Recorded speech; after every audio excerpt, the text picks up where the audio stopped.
আজকে আমি বানাবো চিকেন কান্তি। খুব সহজ একটা রেসিপি, তোমরা স্টেপ বাই স্টেপ দেখতে থাকো। তো প্রথমে আমি ভাজা মশলাতে নিয়েছি কয়েকটা লবঙ্গ, একটা তেজপাতা, কয়েকটা শুকনা লঙ্কা, এলাচ, দারচিনি, মৌরি আর নিয়েছি একটা স্টার এলাচ। সবগুলোকে ভালো করে ভেজে নিয়েছি, গুঁড়ো করে রেখে দেবো। তারপর কড়াইতে ভালো করে পেঁয়াজগুলোকে ভেজে নেব।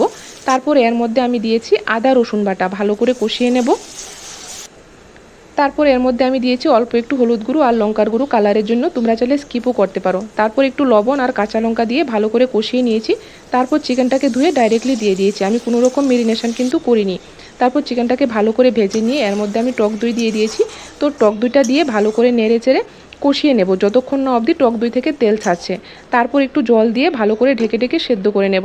তারপর চিকেন সেদ্ধ হয়ে গেলে এর মধ্যে ভাজা মশলাটা দিয়ে আর একটু ঘি দিয়ে নামিয়ে নেব।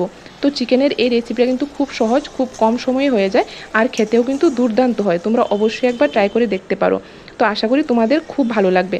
আর আমার রেসিপিটা তোমাদের কীরকম লেগেছে অবশ্যই কমেন্ট করে আমাকে জানাবে। তো আজকের জন্য টাটা, বাই বাই। তোমরা ভালো থেকো, সুস্থ থেকো। আর আমাকে অবশ্যই জানাবে তোমাদের কার কীরকম লেগেছে।